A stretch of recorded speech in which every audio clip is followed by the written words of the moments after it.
আসসালামু আলাইকুম। প্রিয় শিক্ষার্থী বন্ধুরা, তোমরা কেমন আছো? আশা করি ভালো আছো, ভালো থাকো।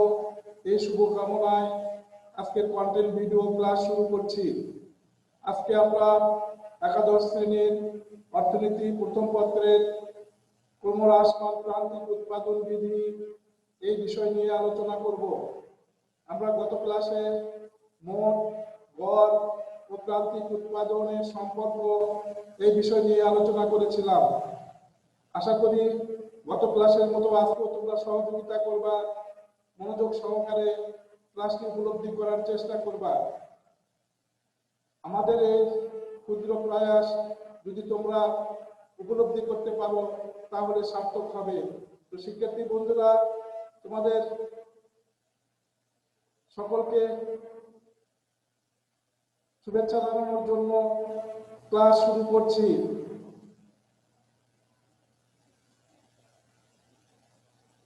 অর্থনীতি ক্লাসে স্বাগতম। অর্থনীতি বিভাগ, কাহালু সরকারি কলেজ। কাহালু সরকারি কলেজের পক্ষ থেকে তোমাদের অর্থনীতি ক্লাসে স্বাগতম জানাচ্ছি। শুভেচ্ছা, স্বাগতম। শিক্ষক পরিচিতি: মোহাম্মদ আব্দুল আলিম, সহকারী অধ্যাপক, অর্থনীতি বিভাগ, কাহালু সরকারি কলেজ। আজকের পাঠ ক্রমহ্রাসমান প্রান্তিক উৎপাদন বিধি। আজকের পাঠের উদ্দেশ্য ক্রমহ্রাসমান প্রান্তিক উৎপাদন বিধি কি তা জানতে পারবে। ক্রমহ্রাসমান প্রান্তিক উৎপাদন বিধির অনুমিত শর্ত শনাক্ত করতে পারবে। ক্রমহ্রাসমান প্রান্তিক উৎপাদন বিধি সূচিতে ব্যাখ্যা করতে পারবে। ক্রমহ্রাসমান প্রান্তিক উৎপাদন বিধি রেখাচিত্রে ব্যাখ্যা করতে পারবে। তো শিক্ষার্থী বন্ধুরা, আজকের ক্লাস শেষে তোমরা এই বিষয়গুলো উপলব্ধি এবং ব্যাখ্যা বিশ্লেষণ করতে পারবা। ক্রমহ্রাসমান প্রান্তিক উৎপাদন বিধি। অষ্টাদশ শতাব্দীতে ফরাসি অর্থনীতিবিদ টার্গো সর্বপ্রথম এই বিধি সম্পর্কে ধারণা দেয়। পরবর্তীতে অধ্যাপক এডওয়ার্ড ওয়েস্ট মার্শাল, রিকার্ডো মালথাস বিধিটির ক্রমোন্নতিতে গুরুত্বপূর্ণ অবদান রাখলেও অধ্যাপক মার্শালের হাতে তা পরিশীলিতা রূপ লাভ করে। আধুনিক অর্থনীতিবিদ অধ্যাপক স্টিগলার, পল এ স্যামুয়েলসন এই বিধি সম্পর্কে মতামত ব্যক্ত করেন। অর্থাৎ ক্রমহ্রাসমান প্রান্তিক উৎপাদন বিধি সম্পর্কে প্রথমে ফরাসি অর্থনীতিবিদ টার্গো ধারণা দেন। পরবর্তীকালে এডওয়ার্ড ওয়েস্ট মার্শাল, রিকার্ডো মালথাস ক্রমোন্নতিতে গুরুত্বপূর্ণ অবদান রাখলেও অধ্যাপক মার্শালের হাতে পরিশীলিতা রূপ লাভ করে। আধুনিক অর্থনীতিবিদ গণের মধ্যে স্টিগলার, পল এ স্যামুয়েলসন এই বিধি সম্পর্কে মতামত ব্যক্ত করেন। মূল বক্তব্য: এই বিধিটির মূল বক্তব্য হলো উৎপাদনে ব্যবহৃত অন্যান্য উপকরণ এবং কলাকৌশল অপরিবর্তিত রেখে কোনো নির্দিষ্ট উপকরণ নির্দিষ্ট হারে বৃদ্ধি করলে উৎপাদন যদি উপকরণ নিয়োগের হার অপেক্ষা কম হারে বৃদ্ধি পায় তবে তাকে ক্রমহ্রাসমান প্রান্তিক উৎপাদন বিধি বলে। ক্রমহ্রাসমান প্রান্তিক উৎপাদন বিধিটি অর্থনীতি ও প্রযুক্তির ক্ষেত্রে অন্যতম গুরুত্বপূর্ণ বিধি। বিধিটির মূল বক্তব্য হলো অন্যান্য উপাদান এবং কারিগরি জ্ঞান অপরিবর্তিত রেখে নির্দিষ্ট কোনো উপকরণ নির্দিষ্ট হারে বৃদ্ধি করলে যদি উপকরণ নিয়োগের হার অপেক্ষা কম হারে উৎপাদন বৃদ্ধি পায় তবে তাকে ক্রমহ্রাসমান প্রান্তিক উৎপাদন বিধি বলা হয়। অর্থনীতিবিদদের সংজ্ঞা: অধ্যাপক মার্শাল বলেন, কোন নির্দিষ্ট পরিমাণ জমি চাষের জন্য অধিক হারে শ্রম মূলধন নিয়োগ করতে থাকলে সাধারণত আনুপাতিক হার অপেক্ষা কম হারে উৎপাদন বৃদ্ধি পায়। অর্থাৎ অর্থনীতিবিদ অধ্যাপক মার্শালের মতে কোনো নির্দিষ্ট পরিমাণ জমিতে চাষের জন্য অধিক হারে শ্রম ও মূলধন নিয়োগ করতে থাকলে সাধারণত আনুপাতিক হার অপেক্ষা কম হারে উৎপাদন বৃদ্ধি পায়।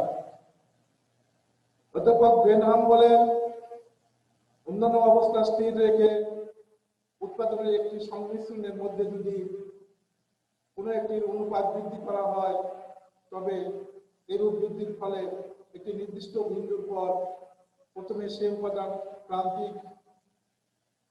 উপাদানের প্রান্তিক এবং পরে গড় উৎপাদন হ্রাস পাবে। অর্থাৎ অন্যান্য অবস্থা স্থির রেখে উপাদানের একটি সংমিশ্রণের মধ্যে যদি কোনো একটির অনুপাত বৃদ্ধি করা হয়, তবে এরূপ বৃদ্ধির ফলে একটি নির্দিষ্ট বিন্দুর পর প্রথমে সেই উপাদানের প্রান্তিক উৎপাদন এবং পরে গড় উৎপাদন হ্রাস পাবে।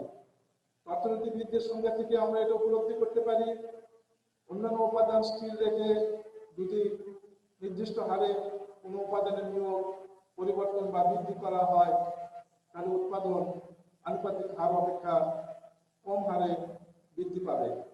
আর এই কম হারে বৃদ্ধি পাওয়ায় প্রবণতায় হলো ক্রমহ্রাসমান প্রান্তিক উৎপাদন বৃদ্ধি। একক কাজ, প্রত্যেক শিক্ষার্থী নিজ নিজ ধারণা থেকে বিষয়টির মূল বক্তব্য লেখো। অধ্যাপক মার্শাল এ সম্পর্কিত সংজ্ঞাটি লেখো। অধ্যাপক বেনহামের সংজ্ঞাটি লেখো। অর্থাৎ আমরা কিছুক্ষণ আগে অর্থনীতির যে মূল বক্তব্য, অর্থনীতিবিদদের সংজ্ঞা আলোচনা করলাম, এগুলো তোমরা নিজ নিজ খাতায় লিখে রাখো। আমরা যখন ক্লাসে ফিরব তখন আমাদেরকে এগুলো দেখাবা, তাহলে আমরা তোমাদের সবল দুর্বল দিকগুলো চিহ্নিত করতে পারবো এবং সেই মোতাবেক তোমাদের নির্দেশনা দিয়ে তোমাদেরকে তোমাদের অধ্যয়নের বিষয়কে আরো সাবলীল করে তুলতে পারবো বলে আমরা মনে করি। অনুমিত শর্ত, ভূমির যোগান এবং উর্বরতা স্থির। 2, উৎপাদন কৌশল স্থির। অন্যান্য উপাদানের নিয়োগ স্থির অবস্থায়, শুধুমাত্র শ্রম নিয়োগ পরিবর্তনীয়। স্বল্পকালীন সময় বিবেচ্য। পরিবর্তনশীল উপকরণের একক সমূহ সমজাতীয়। অর্থাৎ ভূমির যোগান এখানে স্থির, পাশাপাশি ভূমির উর্বরতাও স্থির থাকবে। উৎপাদন কৌশল অর্থাৎ কারিগরি জ্ঞান এখানে স্থির থাকবে। অন্যান্য উপাদান নিয়োগ স্থির অবস্থায়, শুধুমাত্র শ্রমই হবে পরিবর্তনীয় উপকরণ। আবার স্বল্পকালীন সময় বিবেচনা করা হবে। পরিবর্তনশীল উপকরণ একক সমূহ আবার হতে হবে সমজাতীয়, অর্থাৎ একই রকম উপকরণ হবে পরিবর্তনশীল উপকরণগুলো। সূচিতে ক্রমহ্রাসমান প্রান্তিক উৎপাদন বিধি। জমির পরিমাণ আমরা 1 একর ধরেছি। সংমিশ্রণ A, B, C, D। উপকরণ শ্রম, পরিবর্তনশীল উপকরণ। 1 একর জমিতে এ সংমিশ্রণে একজন শ্রমিক নিয়োগ করে 50 মণ উৎপাদন পাওয়া যায় মোট। এখানে প্রান্তিক উৎপাদন 50 মণ। 1 একর জমিতে বি সংমিশ্রণে 2 জন শ্রমিক নিয়োগ করে উৎপাদন পাওয়া যায় 90 মণ। মোট উৎপাদন 90 মণ এবং প্রান্তিক উৎপাদন হয় 40 মণ।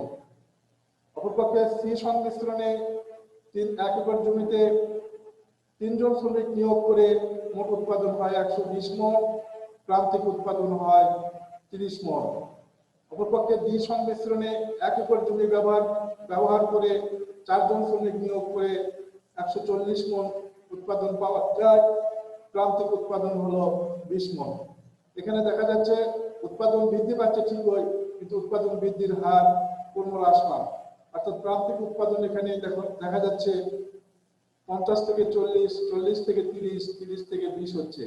অর্থাৎ মোট উৎপাদন বৃদ্ধি পাচ্ছে ঠিকই, 50 থেকে 90, 90 থেকে 120, 120 থেকে 140, কিন্তু উৎপাদনের এই হার অর্থাৎ প্রান্তিক উৎপাদনের হার ক্রমহ্রাসমান। এই জন্য এই বিধিকে বলা হয় ক্রমহ্রাসমান প্রান্তিক উৎপাদন বিধি।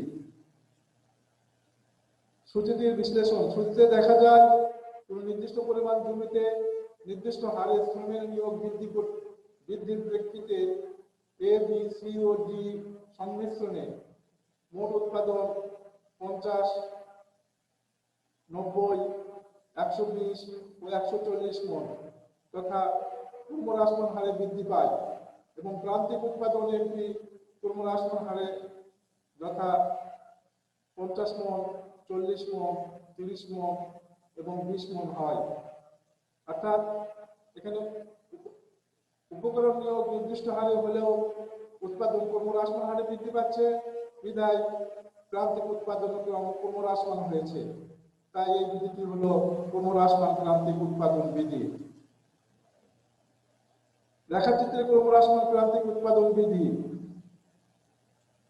এখানে এই চিত্রে আমরা ওএক্স অক্ষে উপকরণ ও ওয়াই অক্ষে মোট উৎপাদন দেখাইছি।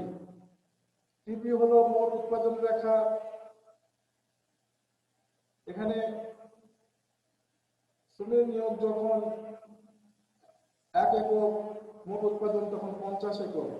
শ্রমের নিয়োগ যখন 2 একক মোট উৎপাদন তখন 90 একক। শ্রমের নিয়োগ যখন 3 একক মোট উৎপাদন তখন 120 একক।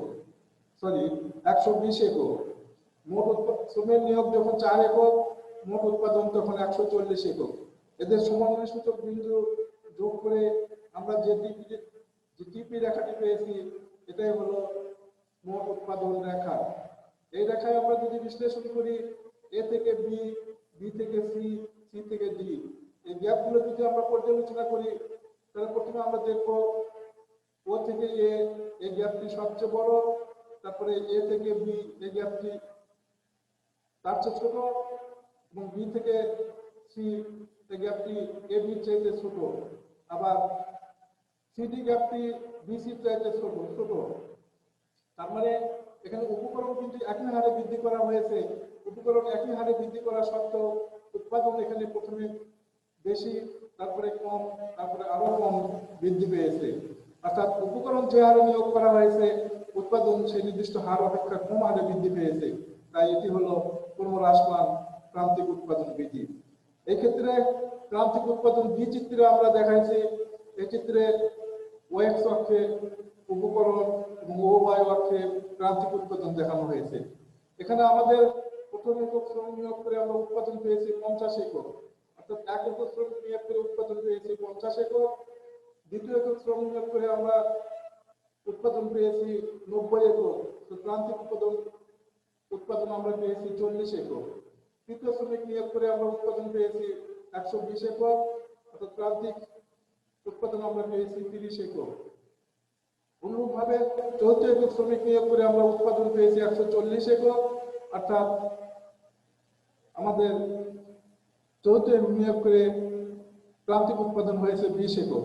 এখন এই যে প্রথম একক শ্রমিকের প্রান্তিক উৎপাদন 50, দ্বিতীয় এককে 40, তৃতীয় এককে 30 এবং চতুর্থ এককে 20, এই সমন্বয় সূচক বিন্দুগুলো যোগ করে আমরা একটি রেখা পেয়েছি এমপি। এই এমপি রেখাটি হলো প্রান্তিক উৎপাদন রেখা। এই রেখা থেকে দেখা যাচ্ছে উপকরণ নিয়োগ যতই বৃদ্ধি হচ্ছে প্রান্তিক উৎপাদন ততই হ্রাস পাচ্ছে। অর্থাৎ এখানে উৎপাদনে প্রান্তিক ক্রমহ্রাসমান প্রান্তিক উৎপাদন বৃদ্ধিটি এই ক্ষেত্রে কার্যকরী বা সক্রিয়। তো শিক্ষার্থী বন্ধুরা, এভাবে আমরা রেখাচিত্রে ক্রমহ্রাসমান প্রান্তিক উৎপাদন বৃদ্ধি ব্যাখ্যা বিশ্লেষণ করতে পারি। চিত্রের বিশ্লেষণ।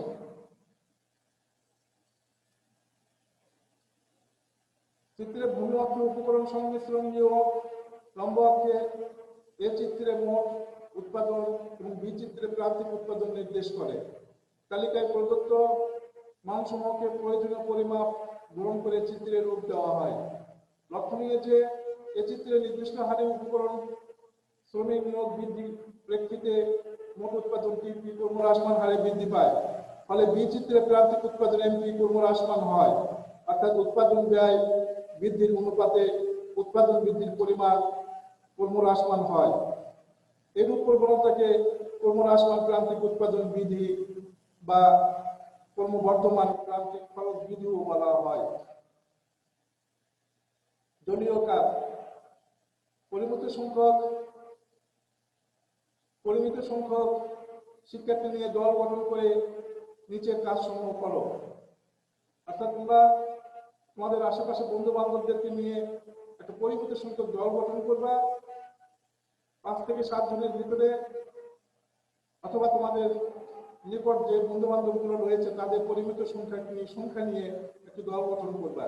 সেই দল নিয়ে কর্মরাসমা প্রান্তিক উৎপাদন বিধির অনুমিত শর্তসমূহ পোস্টার পেপারে লিখবা। অর্থাৎ কর্মরাসমা প্রান্তিক উৎপাদন বিধির যে অনুমিত শর্ত রয়েছে সেটা পোস্টার পেপারে লিখবা।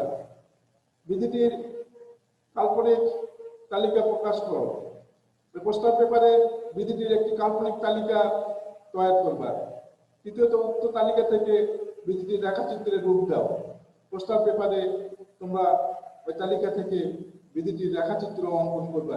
আমরা যে রেখাচিত্রের কিছুক্ষণ আগে ব্যাখ্যা বিশ্লেষণ করলাম, এভাবে রেখাচিত্রে বিষয়টি উপস্থাপন করবা। তোমরা প্রথমে পরিমিত সংখ্যক শিক্ষার্থী নিয়ে দল গঠন করবা, তারপরে কর্মরাসমা উৎপাদন বিধির অনুমিত শর্ত পোস্টার পেপারে লিখবা এবং বিধিটির একটি কাল্পনিক তালিকা পোস্টার পেপারে লিখবা। সর্বশেষ সেই কাল্পনিক তালিকা থেকে বিধিটিকে রেখাচিত্রে উপস্থাপন করবা। বিধিটির সমালোচনা, উৎপাদন পর্যায়, অর্থাৎ উৎপাদনের আমরা যদি পর্যায় বিবেচনা করি, অর্থাৎ প্রাথমিক দিক যদি বিবেচনা করি, উৎপাদনের প্রাথমিক পর্যায়ে উৎপাদন সাধারণত ক্রমবর্ধমান হারে বৃদ্ধি পায়।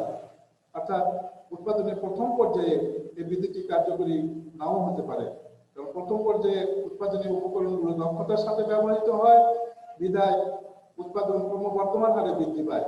তাই উৎপাদনের প্রাথমিক পর্যায়ে বিধিটি কার্যকরী নাও হতে পারে। 2, চাষ পদ্ধতি। আমরা সাধারণত সনাতন চাষ পদ্ধতিতে এই বিধিটি ব্যাখ্যা করা হয়েছে, কিন্তু চাষ পদ্ধতিতে যদি পরিবর্তন সাধন করা হয়, অর্থাৎ আধুনিক চাষ পদ্ধতি ব্যবহার করা হয়, উৎপাদন হ্রাস না পেয়ে বরং বৃদ্ধি পেতে পারে। তাই উৎপাদন চাষ পদ্ধতির উপর এই বিধিটি অনেকাংশে নির্ভরশীল। অর্থাৎ আধুনিক চাষ পদ্ধতি ব্যবহার করলে এই বিধিটি কার্যকরী নাও হতে পারে, তখন উৎপাদন হ্রাস না পেয়ে বরং বৃদ্ধি পেতে পারে।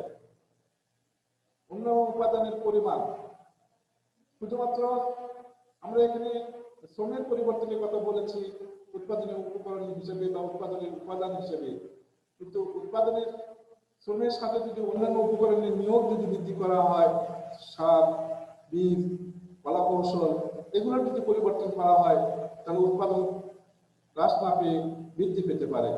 এক্ষেত্রে উৎপাদনের অন্যান্য উপাদান পরিমাণ স্থির না রেখে যদি সেগুলোরও পরিবর্তন ঘটানো হয়, তাহলে বিধিটি কার্যকরী নাও হতে পারে। প্রাকৃতিক কারণে কোনো ভূমির উর্বরতা বৃদ্ধি পেলে সেখানে উৎপাদন হ্রাস না পেয়ে উৎপাদন বৃদ্ধি পেতে পারে। জমির আয়তন, কোনো কারণে যদি জমির আয়তন বৃদ্ধি করা সম্ভব হয়, তাহলে সেখানে আধুনিক যন্ত্রপাতি প্রয়োগ করে চাষাবাদ সম্ভব হবে এবং সেই ক্ষেত্রে এই বিধিটি কার্যকরী নাও হতে পারে। শ্রমিকের দক্ষতা, প্রথম দিকে যদি অদক্ষ শ্রমিক ব্যবহার করা হয় তাহলে উৎপাদন ক্রমহ্রাসমান হবে এবং শেষের দিকে যদি দক্ষ শ্রমিক নিয়োগ করা হয় তাহলে উৎপাদন বৃদ্ধি পাবে। তাহলে এই বিধিটি কার্যকরী নাও হতে পারে। অর্থাৎ উল্লেখিত সমস্যাগুলো আমরা যদি বিবেচনা করি, তাহলে বিধিটি অকার্যকর বা কার্যকর নাও হতে পারে বলে আমরা মনে করতে পারি। এইভাবে আমরা বিধিটির সমালোচনা করতে পারি। মূল্যায়ন, কর্মরাসমা প্রান্তিক উৎপাদন বিধি কি, বিধিটির অনুমিত শর্তসমূহ কি কি, এই বিধিকে ক্রমবর্ধমান প্রান্তিক ব্যয় বিধিও বলা হয় কেন? শিক্ষার্থী বন্ধুরা, তোমরা এই কাজগুলো করবা, অর্থাৎ ক্রমরাসমা প্রান্তিক উৎপাদন বিধি কি এটা তোমরা নিজ নিজ খাতায় লিখবা, বিধিটির অনুমিত শর্তসমূহ খাতায় লিখবা, তারপরে এই বিধিকে কেন ক্রমবর্ধমান প্রান্তিক ব্যয় বিধিও বলা হয় সেটা লিখবা। তাহলে এই কাজগুলো আমরা যখন দেখব ক্লাস শুরু হলে, তখন তোমাদেরকে আমরা মূল্যায়ন করতে পারবো তোমাদের কোথায় সফলতা রয়েছে এবং কোন কোন ক্ষেত্রে দুর্বলতা রয়েছে। সেই দুর্বলতাগুলো চিহ্নিত করে আমরা সেই সমস্যার সমাধান করার চেষ্টা করব। তখন বাড়ির কাজ, কাল্পনিক তালিকা থেকে ক্রমহ্রাসমান প্রান্তিক উৎপাদন বিধিটির রেখাচিত্রে অঙ্কন করো। অর্থাৎ একটি কাল্পনিক তালিকা তৈরি করবা ক্রমহ্রাসমান প্রান্তিক উৎপাদন বিধির, তারপরে সেই কাল্পনিক তালিকা থেকে একটি রেখাচিত্র অঙ্কন করে তোমাদের হোম নোটে লিখে রাখবা। প্যান্ডামিক সিচুয়েশন শেষে ক্লাস শুরু হলে সেগুলো আমাদেরকে দেখাবা। আমরা সেখান থেকে তোমাদের সফলতা দুর্বলতা চিহ্নিত করে তোমাদের সমস্যা সমাধান করার চেষ্টা করব। তো শিক্ষার্থী বন্ধুরা, আমরা ক্লাসের প্রায় শেষ পর্যায়ে। নিশ্চয় তোমরা ক্লাসটি উপলব্ধি করতে পেরেছো। আমার মনে হয় তোমরা যদি মনোযোগী হয়ে থাকো তাহলে অবশ্যই বোধগম্য হয়েছে। তো শিক্ষার্থী বন্ধুরা, আমরা এ পর্যন্তই। পরবর্তী ক্লাসে আবার কথা হবে। সবাইকে ধন্যবাদ কাহালু সরকারি কলেজের পক্ষ থেকে। এই প্যান্ডেমিক সিচুয়েশনে একান্ত প্রয়োজন ছাড়া বাড়ির বাইরে যাবে না। যদি যেতে হয় তাহলে অবশ্যই মাস্ক পরিধান করবা, স্বাস্থ্যবিধি মেনে চলবা। আজ এই পর্যন্তই। তোমাদের সবাইকে ধন্যবাদ। খুদা হাফেজ।